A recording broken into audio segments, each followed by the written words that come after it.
Unified 911, anong matutulong namin sa'yo? Anya ti maitulong miken ka po. Anong may tatabang ko sa imo? Unsay akong ikatabang nimo? Ngini makadabang na misal ka no. Sa anumang wika o dialekto, may tulong na darating sa iyo.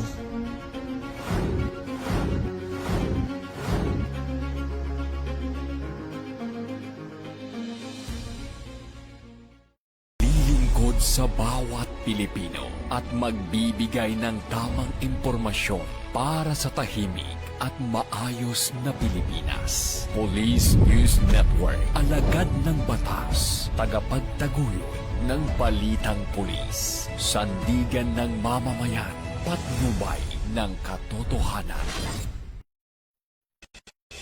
La Campo Crame, maghahatid ng pinakahuling kaganapan at nagbabagang balita. Ito ang PNN Police News Network. At ngayon, ang inyong mga tagapagbalita. Magandang araw, Bagong Pilipinas. Ako ang inyong alagad ng batas, tagataguyod ng Balitang Pulis. Ako po si Patrolwoman Melin Loquias mula sa Eastern Police District ng NCRPO. Maghatid sa inyo ng tamang balita, kwento ng pulis at serbisyo para sa mamamayan. At ito ang PNP News Online, ang pangunahing balita ng Police News Network, alagad ng batas, tagataguyod ng Balitang Pulis.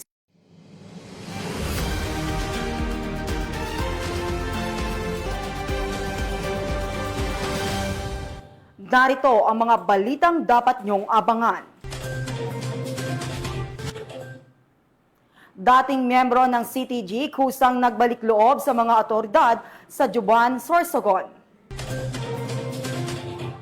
Road Safety Seminar ikinasa ng PNP Highway Patrol Group sa Puerto Princesa City, Palawan. At mahigit kalahating milyong pisong halaga ng shabu na sabat ng mga otoridad sa bypass operation sa Lanao del Sur.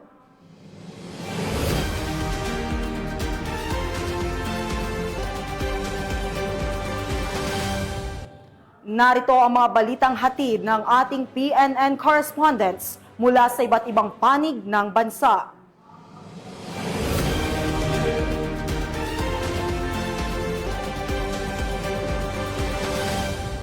Simulan natin ang balita mula sa bahagi ng Luzon.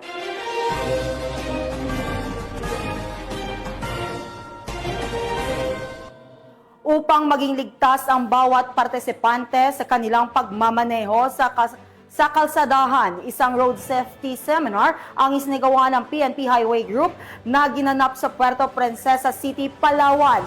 Magbabalita dyan si Patrolman Mark Roland Feliciano. Sa pagsusumikap ng Highway Patrol Group na ipalaganap ang kahalagahan ng pagkakaroon ng kaalaman sa mga batas trapiko sa kalsada, isang road safety seminar ang ikinasa ng HPG Mimaropa sa pamumuno ng kanilang regional chief na si Police Colonel Christian B. De La Cruz. Ang nasabing seminar ay pinangunahan naman ni Police Lieutenant Eugenia A. Ginudil, officer in charge ng HPG Palawan. Ginanap ang nasabing aktibidad sa Fulbright College sa Barangay San Jose, Puerto Princesa City, Palawan na dinaluhan ng 800 criminology students bilang partisipante nitong nakarang araw. Ang nasabing seminar ay lubos namang naging makabuluhan dahil sa kaalamang naibahagi ng HPG sa bawat isang partisipante patungkol sa road safety education, traffic rules and regulation at iba pang batas trapiko sa kalsada. Yung naging impact ng seminar ko na ito is awareness po. Sa ngayon po, half of the population po sa Palawan is gumagamit ng motorcycle or any vehicular. Medyo prone din po nagkakaroon ng accident. Kaya yung ganitong seminar po is sobrang malaking tulong po sa, lalo na po sa mga drivers, hindi lang po sa mga students na ginagamit ito for the means of transportation, lalo na rin po sa mga nagtatrabaho. Bilang Guardian of the Highways, ang HPG ay patuloy na magbibigay ng serbisyo at magpapaalala sa bawat isang motorista, commuters o kababayan nating nais magkaroon ng kaalaman sa tamang paggamit ng kalsada. Estudyante ka man o simpleng mamamayan ay dapat makiisa sa mga ganitong usapin. Ang mga aktibidad nito ay naglalayo na magkaroon ng kaayusan sa bawat lansangan at kalsada sa ating bansa. Kami ang Highway Patrol Group, ang kakampi nyo sa kalsada na patuloy na magbibigay ng serbisyong HPG dahil dito sa ating bagong Pilipinas. Ang gusto ng pulis, ligtas ka. At sa iba pang balitang serbisyong HPG, tumutok lamang sa aming YouTube channel at Facebook page na Police News Network. mula sa tanggapan ng kakampi nyo sa kalsada. Ako po si Patrolman Mark Roland Feliciano para sa Police News Network, alagad ng batas, tagataguyod ng balitang pulis. Maraming salamat, Patrolman Feliciano. Arestado ng mga otoridad sa bisa ng warrant of arrest ang isang tricycle driver dahil sa kasong qualified rape sa Ordaneta City. Police Staff Sergeant John Del Supremo sa balita.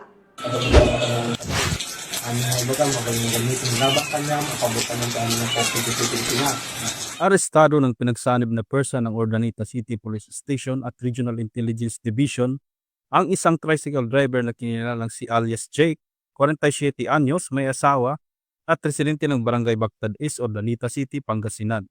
Nahuli ang akusado sa bisa ng warrant of arrest para sa kasong qualified rape through sexual assault alinsunod sa Article 266-A, Paragraph 2, kaugnay ng Article 266-B ng Revised Penal Code as amended by RA 8353.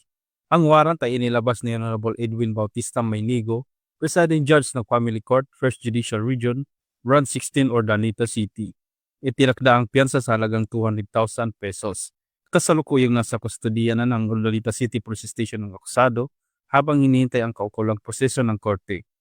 Ang mabilis na aksyon ng kapulisan laban sa kriminalidad ay patunay na seryoso ang pamahalaan sa pagtataguyod ng hustisya at seguridad ng mamamayan. Sa bawat tagumpay na tulad nito, mas napapalakas ang tiwala ng publiko at maipakita ang adhikain tungo sa isang bagong Pilipinas. Mula dito sa Ilocos Region, ako ang inyong PNN correspondent, Police Staff Sergeant John Del Supremo, alagad ng batas, tagataguyod ng balitang pulis. Maraming salamat, Police Staff Sergeant Supremo. Naaresto ng mga kapulisan ang hinihinalang tulak ng droga sa isinagawang operasyon sa Purok 2, Barangay San Andres, Santiago City, Isabela. Patrolwoman Lenny Lorenzo sa balita. Nahuli sa isang bypass operation ng Presinto 2 ang isang hinihinalang tulak ng ilegal na droga sa Purok 2, Barangay San Andres, Santiago City, Isabela. Kinilala ang suspect sa alias na Joey, 41 anyos, isang vendor at residente ng Barangay Patul, Santiago City. Nakipagtransaksyon si alias Joey sa isang operatibang pulis na nagpanggap na buyer at ibinenta ang isang sachet ng hinihinalang shampoo sa halagang 2,500 pesos. Bukod sa nabentang sachet, nakumpiska pa sa kanya ang 3 karagdagang sachet na nakita sa kanyang coin purse. Umabot sa 23,800 ang tinatayang halaga ng mga nakuhang droga. Nakuha rin mula sa kanya ang isang Android cellphone na isinailalim sa dokumentadong inventaryo ng mga otoridad. Kasalukuyang nasa kustodiya na ng Santiago City Custodial Facility ang suspect at nahaharap sa kasong paglabag sa Republic Act 9165 o ang Comprehensive Dangerous Drugs Act of 2002. Mula dito sa Lambak ng Cagayan, ako ang inyong PNN correspondent, Patrolwoman Lenny Lorenzo, alagad ng batas, tagataguyod ng balitang pulis. Maraming salamat, Patrolwoman Lorenzo. Walang kawala sa batas ang isang top 1 municipal most wanted person sa ikinasang operasyon sa Barangay Kamagsingalan, Suay, Pangasinan. Ang kabuuan ng report mula kay Patrolwoman Janice Bulahaw. Matagumpay na naaresto ng mga otoridad ang top 1 most wanted person municipal level ng Bamban Tarlac sa isinagawang operasyon sa Barangay Kamagsingalan, Sual, Pangasinan. Kinilala ang suspect na si alias Marie, 36 taong gulang, dalaga at residente ng nasabing barangay. Inaresto ang suspect sa bisa ng warrant of arrest para sa kasong paglabag sa Republic Act 7610 o Special Protection of Children Against Abuse, Exploitation and Discrimination Act na may narekomendang piyansa na 80,000 pesos. Isinagawa ang operasyon ng pinagsanib na pwersa ng Bamban MPS at Sual MPS Pampangasinan PPO Pro 1 na nagresulta sa matagumpay na pagkakadakip sa suspect. Sa kasalukuyan, ang suspect ay nasa kustodiya ng Bamban MPS para sa kaukulang dokumentasyon at wastong disposisyon. Patuloy namang pinaiigting ng Police Regional Office 3 ang kanilang kampanya laban sa mga most wanted persons upang matiyak na ang mga nagtatago sa batas ay mapanagot at maprotektahan ang mga mamamayan laban sa pang-aabuso at karahasan. Mula dito sa Central Luzon, ako ang inyong PNN correspondent, Patrolwoman Janice Bulahaw, alagad ng batas, tagataguyod ng balitang pulis. Maraming salamat, Patrolwoman Bulahaw. Sa kagustuhan na malagay sa tahimik ang kanyang buhay, nagbalik loob ang dating miyembro ng Communist Terrorist Group sa mga kapulisan ng Huban, Sorsogon. Police Staff Sergeant Hani Triabad sa report. Dating CTG member sa Huban, Sorsogon, sumuko sa kapulisan. Kinilala ang sumuko bilang si alias Jed, 37 taong gulang at residente ng nasabing barangay. Ayon sa Sorsogon Police Provincial Office, si alias Jed ay dating financial officer, vice commander, CTG instructor sa batayang kursong pangpartido at miyembro ng KLG-2 SRC-3. Ang kanyang voluntaryong pagsuko ay bunga ng tuloy-tuloy na negosasyon ng Huban Municipal Police Station katuwang ang Sorsogon 2nd Provincial Mobile Force Company, 96th Military Intelligence Company, 9th Military Intelligence Battalion at 22nd Infantry Battalion ng Philippine Army. Sa kanyang pagsuko, isinuko rin ni Jed ang isang improvised shotgun, isang improvised magazine at 6 na bala ng 12 gauge. Siya at ang mga nakumpiskang armas ay dinala sa Huban MPS para sa dokumentasyon at paghahanda ng aplikasyon sa Enhanced Comprehensive Local Integration Program o ECLIP sa ilalim ng LCAC. Ang matagumpay na negosasyon at voluntaryong pagbabalik loob ay patunay aniya ng pinaigting na kampanya ng pamahalaan upang hikayatin ang mga CTG members na talikuran ang armadong pakikibaka at muling makapamuhay sa lipunan. Mula dito sa Legazpi City, Albay, ako ang inyong PNN correspondent, Patrolwoman Jera de Duterte, alagad ng batas, tagataguyod ng Balitang Pulis.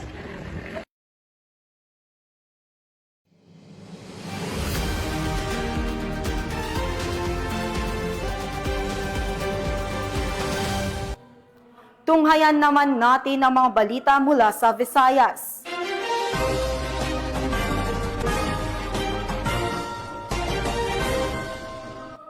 Naging matagumpay ang isinagawang outreach program ng mga kapulisan para sa anti-community sa Tigbawan, Iloilo. Ibabalita yan ni Patrolwoman Lineth Sablon.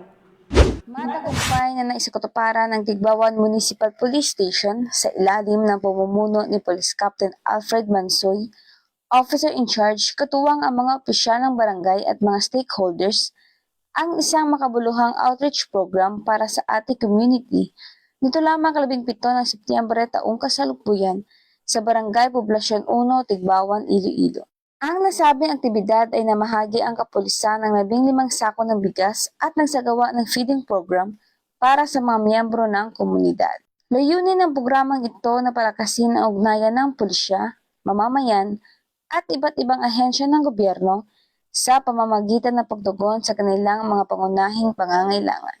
Ang ganitong uri ng aktibidad ay hindi lamang nakatutulong upang mapabuti ang kalidad ng buhay ng komunidad, kundi nakapagbigay din ng tiwala, seguridad at pagkakaisa sa pagitan ng pulisya at publiko.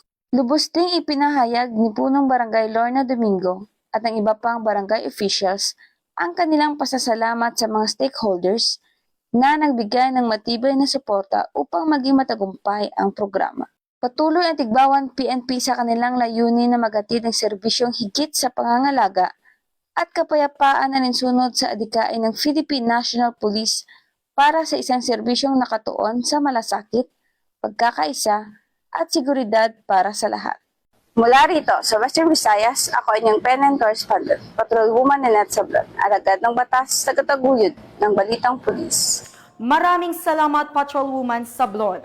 Kusang nagbalik loob ang dating miyembro ng Communist Terrorist Group sa pamahalaan ng Northern Samar. Narito ang balita ni Patrolwoman Cristel Palafax.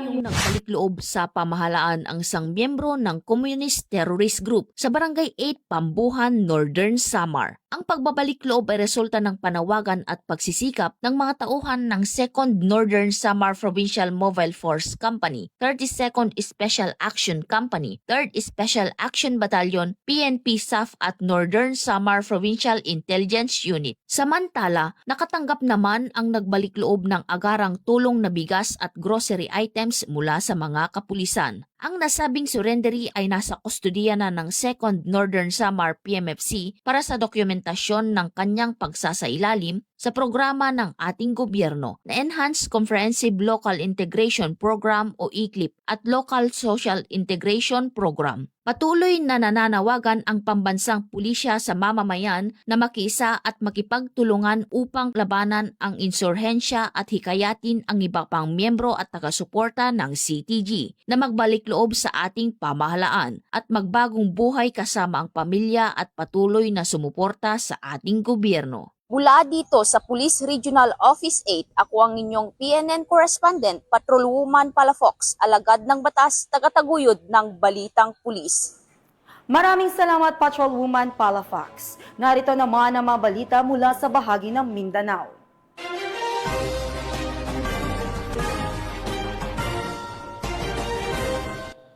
Nakumpiska ang isang kalibre 45 baril mula sa isang individual sa bisa ng isang search warrant ng mga tauhan lang ng Bayong Police Station sa Sultan Kudarat. Alamin ang report mula kay Patrolwoman Jovelyn Dodoso.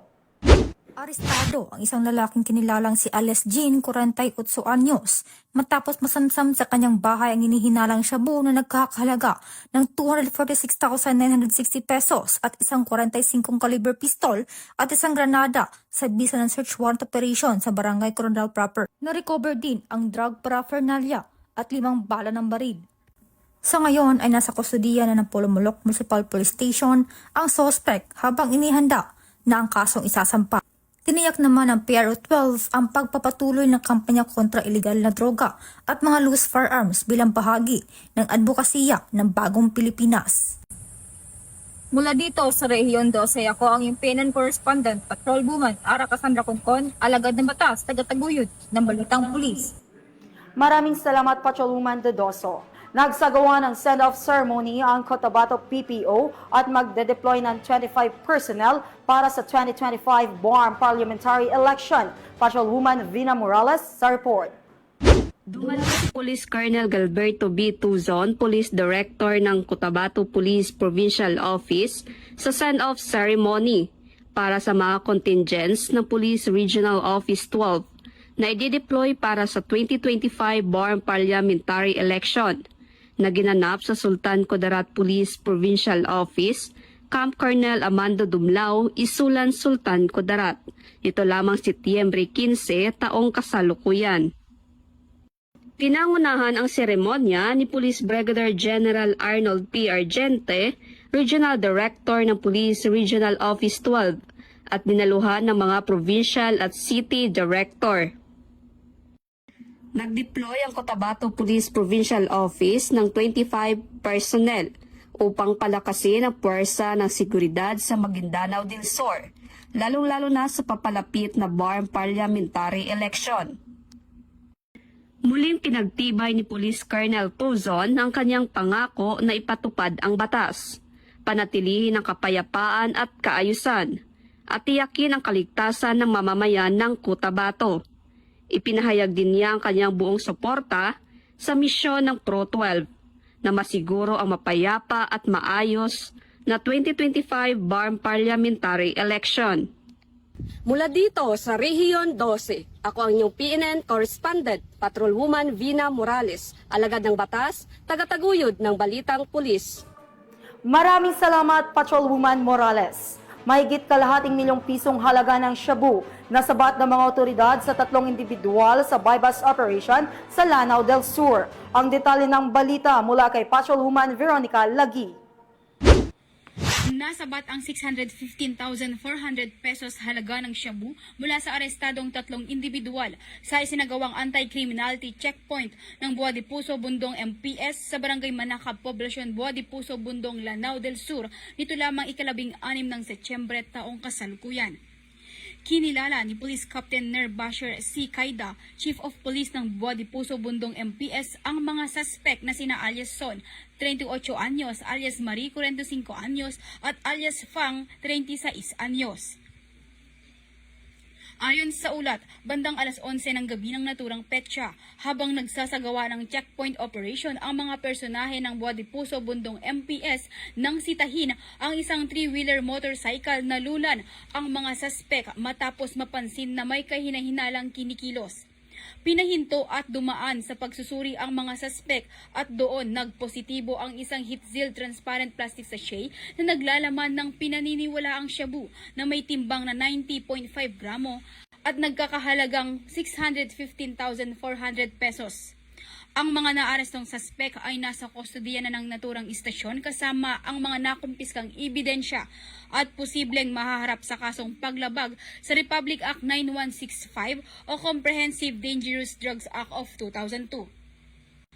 Ang operasyon na ito ay patunay na pinaigting na kampanya kontra iligal na droga at matibay na pagtutulungan ng mga ahensyang nagpapatupad ng batas para sa kapayapaan sa rehiyon ng Bangsamoro.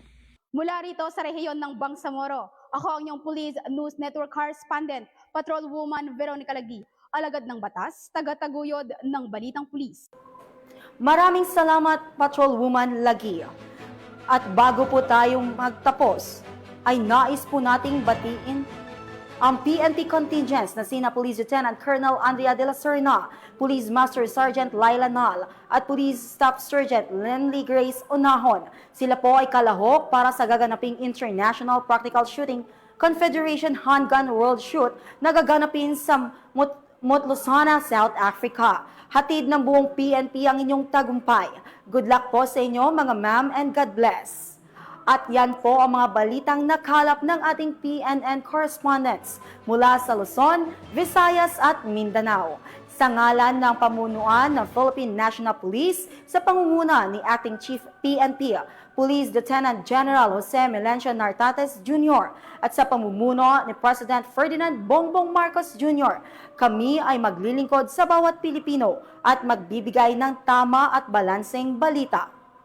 Mula rito sa tanggapan ng tagapag-ugnay ng Pambansang Pulisya, ako ang inyong alagad ng batas, tagataguyod ng Balitang Pulis. Ako po si Patrolwoman Melin Loquias mula sa Eastern Police District ng NCRPO.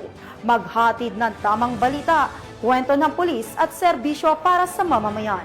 At ito ang PNP News Online, ang pangunahing balita ng Police News Network.